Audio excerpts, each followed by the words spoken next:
readings of horror. Jeff the Killer. Excerpt from a local newspaper. Ominous unknown killer is still at large. After weeks of unexplained murders, an ominous unknown killer is still on the rise.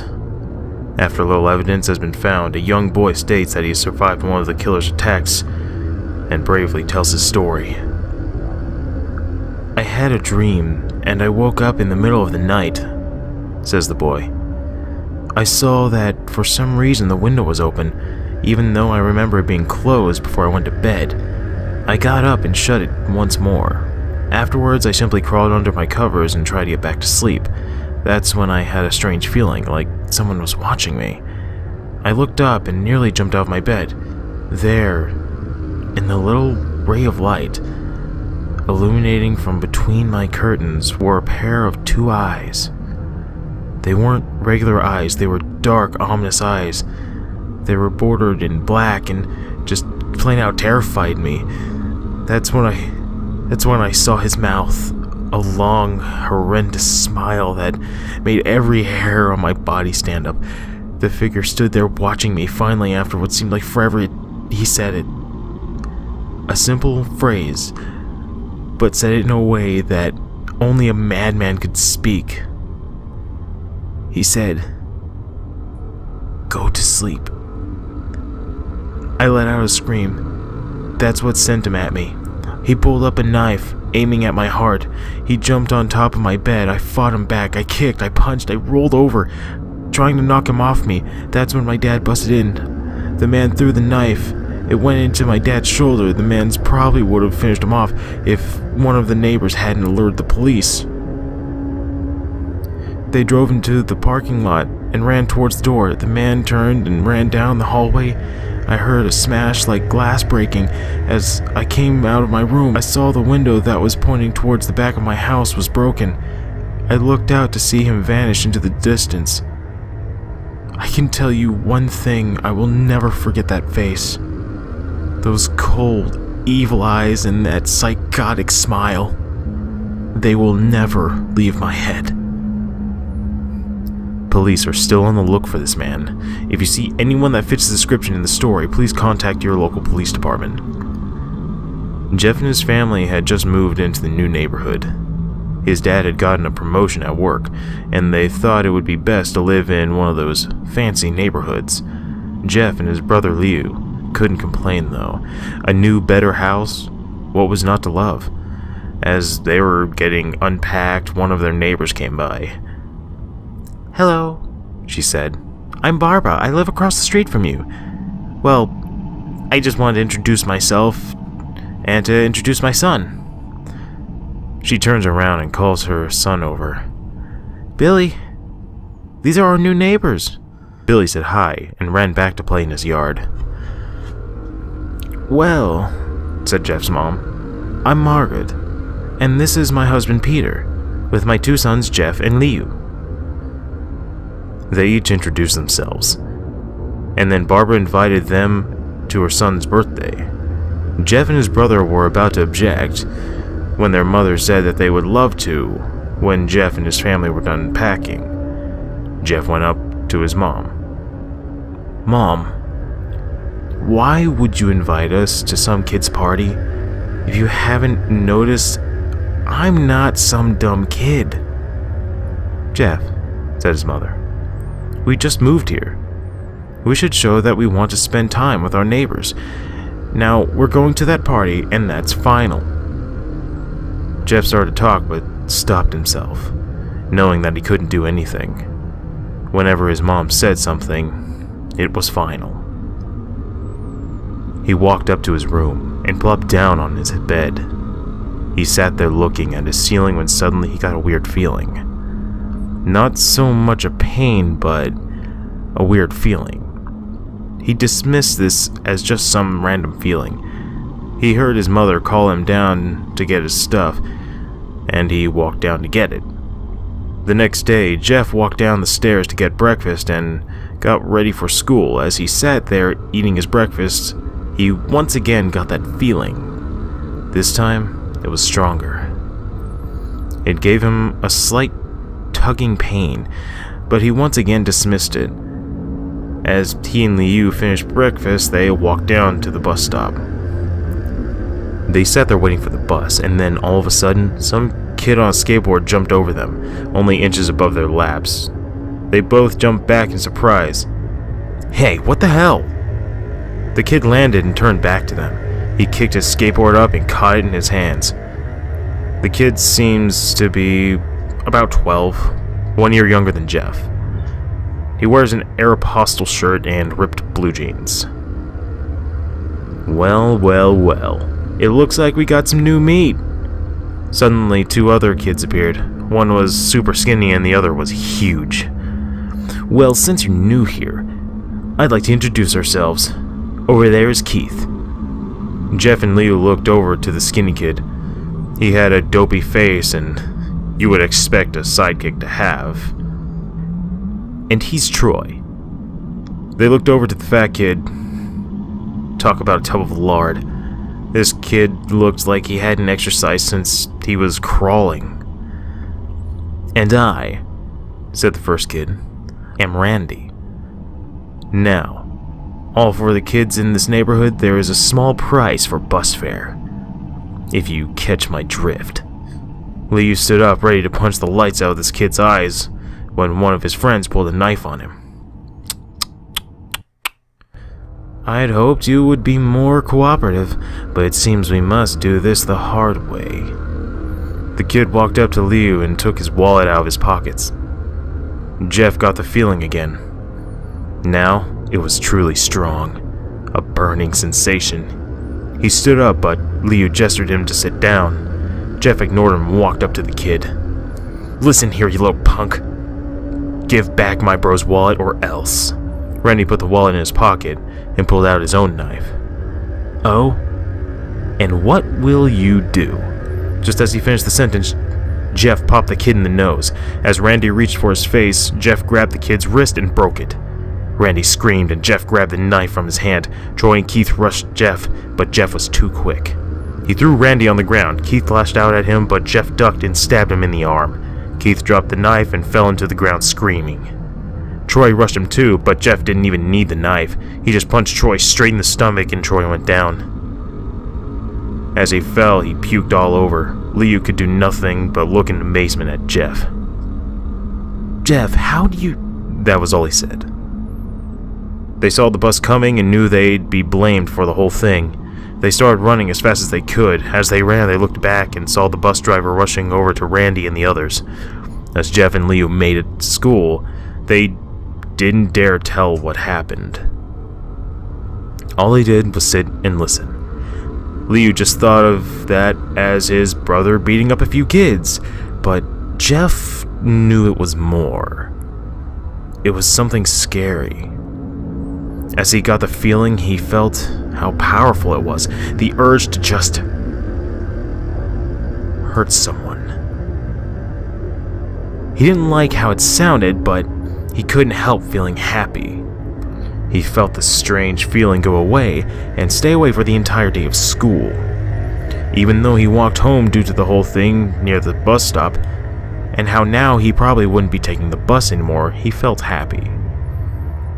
When he got home, his parents asked him how his day was, and he said, in a somewhat ominous voice, "It was a wonderful day." Next morning, he heard a knock at his front door. He walked down to find 2 police officers at the door, his mother looking back at him with an angry look. "Jeff, these officers tell me that you attacked 3 kids. That it wasn't regular fighting, that they were stabbed. Stabbed, son!" Jeff's gaze fell to the floor, showing his mother that it was true. "Mom, they were the ones who pulled the knives on me and Liu." "Son," said one of the cops, "we found 3 kids, 2 stabbed, 1 having a bruise on his stomach, and we have witness proving that you fled the scene. Now what does that tell us?" Jeff knew it was no use. He could say him and Liu had been attacked, but then there was no proof. It was not them who attacked first. They couldn't say that they weren't fleeing because, truth be told, they were. So Jeff couldn't defend himself or Liu. "Son, Call down your brother." Jeff couldn't do it, since it was him who beat up all the kids. "Sir, it was me. I was the one who beat up the kids. Liu tried to hold me back, but he couldn't stop me." The cop looked at his partner, and they both nod. "Well, kid, looks like a year in juvie." "Wait," says Liu. They all look up and see him holding a knife. The officers pull their guns and locked them on Liu. "It was me. I beat up those little punks. Have the marks to prove it." He lifted up his sleeves to reveal cuts and bruises, as if he was in a struggle. "Son, just put down the knife," said the officer. Liu held up the knife and dropped it to the ground. He put his hands up and walked over to the cops. "No, Liu, it was me. I did it." Jeff turned to tears running down his face. "Poor bro, trying to take the blame for what I did. Well, take me away." The officer led Liu out of the patrol car. "Liu, tell them it was me. Tell them. I was the one who beat up those kids." Jeff's mother put her hands on his shoulders. "Jeff, please, you don't have to lie. We know it was Liu. You can stop." Jeff watched helplessly as the cop car sped off with Liu inside. A few minutes later, Jeff's dad pulled into the driveway, seeing Jeff's face and knowing something was wrong. Son, what is it?" Jeff couldn't answer. His vocal cords were strained from crying. Instead, Jeff's mother walked his father inside to break the bad news to him as Jeff wept in the driveway. After an hour or so, Jeff walked back into the house, seeing that his parents were both shocked, sad, and disappointed. He couldn't look at them. He couldn't see how they thought of Liu when it was his fault. He just went to sleep. Trying to get the whole thing off his mind, 2 days went by with no word from Liu at JDC. No friends to hang out with, nothing but sadness and guilt. That was until Saturday, when Jeff is woke by his mother with a happy, sunshiny face.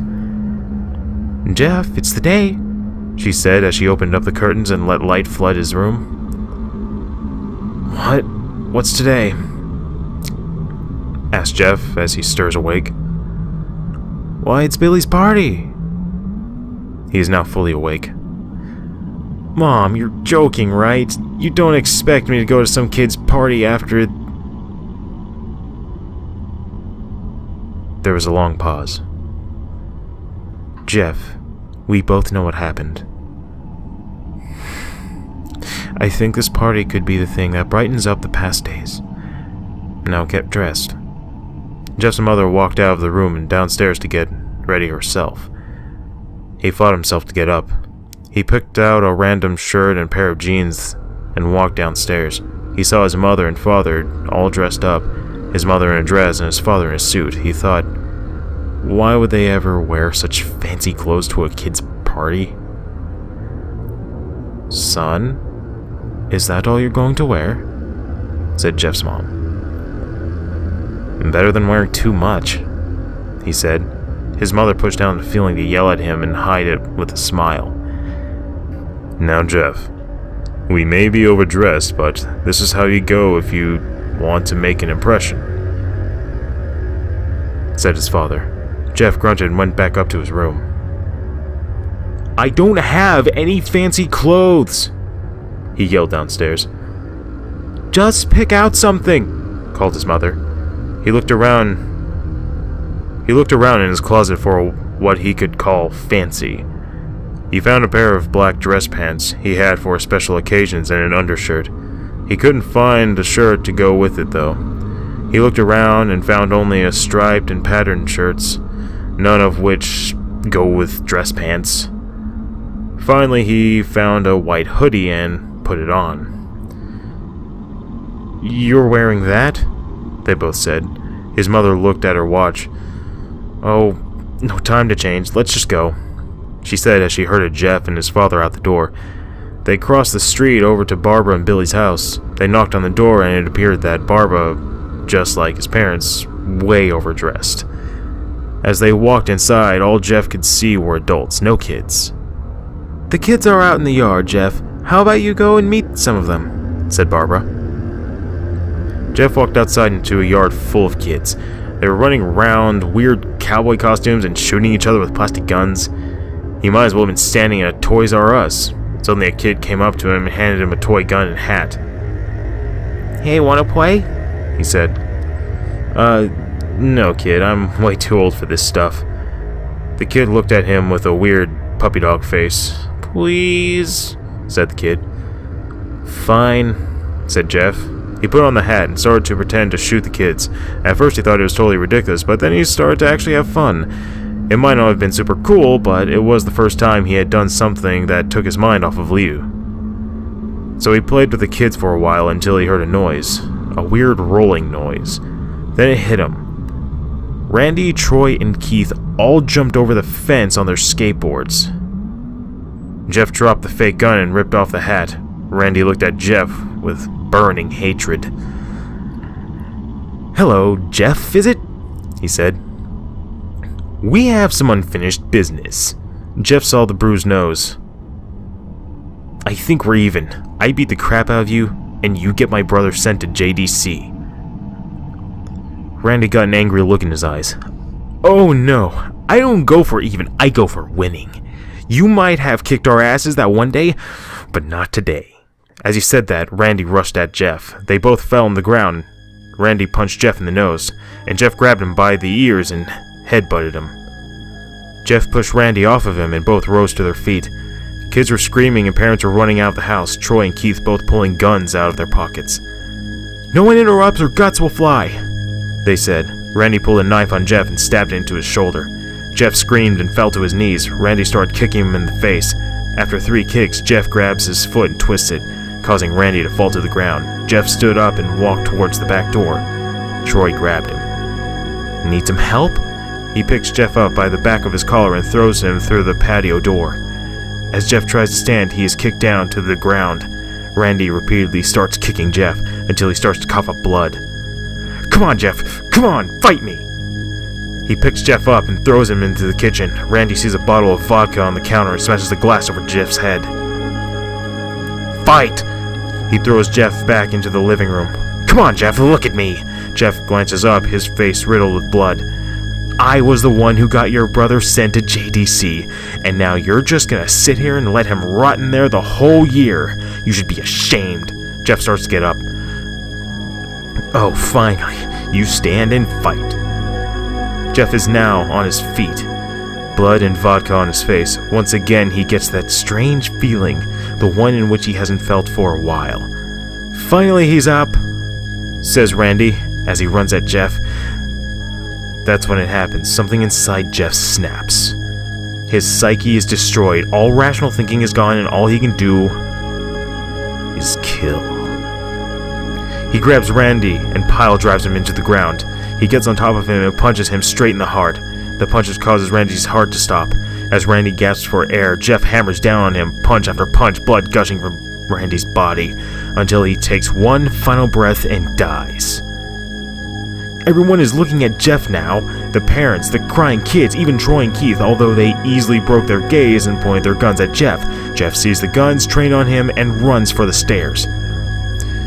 As he runs, Troy and Keith let out fire on him, each shot missing. Jeff runs up the stairs. He hears Troy and Keith follow up behind. As they let out their final rounds of bullets, Jeff ducks into the bathroom. He grabs the towel rack and rips it off the wall. Troy and Keith race in, knives ready. Troy swings the knife at Jeff, who backs away and bangs the towel rack into Troy's face. Troy goes down hard, and now all that's left is Keith. He's more agile than Troy, though, and he ducks when Jeff swings the towel rack. He dropped the knife and grabbed Jeff by the neck. He pushed him into the wall. A thing of bleach fell on top of him from the top shelf. It burned both of them as they were starting to scream. Jeff wiped his eyes as best he could. He pulled back the towel rack and swung it straight into Keith's head. As he lay there, bleeding to death, he let out an ominous smile. "What's so funny?" asked Jeff. Keith pulled out a lighter and switched it on. "What's funny," he said, "is that you're covered in bleach and alcohol." Jeff's eyes widened as Keith threw the lighter at him. As soon as the flame made contact with him, the flames ignited the alcohol in the vodka. While the alcohol burned him, the bleach bleached his skin. Jeff let out a terrible screech that he caught on fire. He tried to roll out of the fire, but it was no use. The alcohol had made him a walking inferno. He ran into the hall and fell down the stairs. Everybody started screaming as they saw Jeff, now a man on fire, drop to the ground nearly dead. The last thing Jeff saw was his mother and the other parents trying to exhaust the flames. That's when he passed out. When Jeff woke, he had a cast wrapped around his face. He couldn't see anything, but he felt a cast over his shoulder and stitches all over his body. He tried to stand up, but realized that there was some tube in his arm, and when he tried to get up, it fell out, and a nurse rushed in. "I don't think you can get out of bed just yet," she said as she put him back into the bed and reinserted the tube. Jeff sat there with no vision, no idea of what his surroundings are. Finally, after hours, he heard his mother. "Honey, are you okay?" she asked. Jeff couldn't answer though. His face was covered, and he was unable to speak. "Oh, honey, I have great news. After the witnesses told the police that Randy confessed of trying to attack you, they decided to let Liu go." This made Jeff almost bolt up, stopping halfway, remembering the tube coming out of his arm. "He'll be out by tomorrow, and then you two will be able to be together again." Jeff's mother hugs Jeff and says her goodbyes. The next couple of weeks were those where Jeff was visited by his family. Then came the day where the bandages were to be removed. His family were all there to see it, what he would look like. As the doctors unwrapped the bandages from Jeff's face, everyone was on the edge of their seats. They waited until the last bandage holding the cover over his face was almost revealed. "Let's hope it's for the best," said the doctor. He quickly pulls out the cloth, letting the rest fall from Jeff's face. Jeff's mother screams at the sight of his face. Liu and Jeff's dad were awestruck at his face. What happened to my face?" Jeff said. He rushed out of bed and ran to the bathroom. He looked into the mirror and saw the cause of the distress. His face, it was horrible. His lips were burnt to a deep shade of red. His face was turned into a pure white color, and his hair singed from brown to black. He slowly put his hand to his face. It had a sort of leathery feel to it now. He looked back at his family, then back at the mirror. "Jeff," said Liu, "it's not that bad." "Not that bad?" said Jeff. "It's perfect." His family were equally surprised. Jeff started laughing uncontrollably. His parents noticed that his left eye and hand were twitching. Jeff, are you okay?" "Okay?" "I've never felt more happy."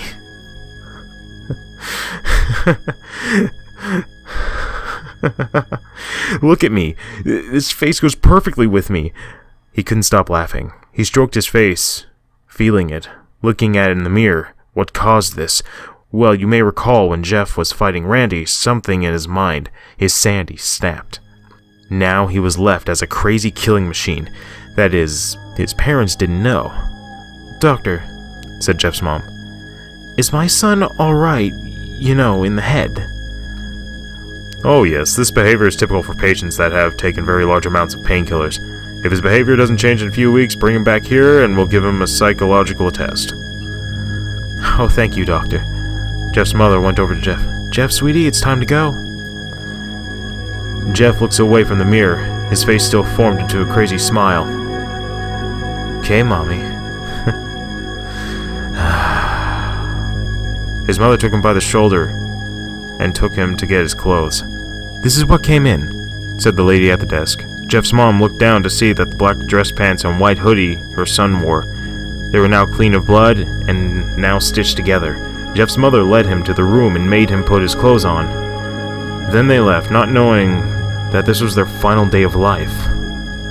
Later that night, Jeff's mother woke to a sound coming from the bathroom. It sounded as if someone was crying. She slowly walked over to see what it was. When she looked into the bathroom, she saw a horrendous sight. Jeff had taken a knife and carved a smile into his cheeks. "Jeff, what are you doing?" asked the mother. Jeff looked over to his mother. "I couldn't keep smiling, Mommy. It hurt after a while. Now I can smile forever." Jeff's mother noticed his eyes, ridged in black. "Jeff, your eyes. His eyes were seemingly never closing. I couldn't see my face. I got tired and my eyes started to close. I burned out the eyelids so I could forever see myself, my new face. Jeff's mother slowly started to back away, seeing that her son was going insane. What's wrong, Mommy? Aren't I beautiful? Yes, son, she said. Yes, you are. Let me get your daddy so he can see your face. She ran into the room and shook Jeff's dad from his sleep. Honey, get the gun. Wait, she stopped as she saw Jeff in the doorway holding a knife. Mommy, you lied. That's the last thing they hear as Jeff rushes them with a knife, gutting both of them. His brother Liu woke up startled by some noise. He didn't hear anything else, so he just shut his eyes and tried to go back to sleep. As he was on the border of slumber, he got the strangest feeling that someone was watching him. He looked up. Before Jeff's hand covering his mouth, he slowly raised the knife, ready to plunge it into Liu. Liu thrashed there, trying to escape Jeff's grip. Shh,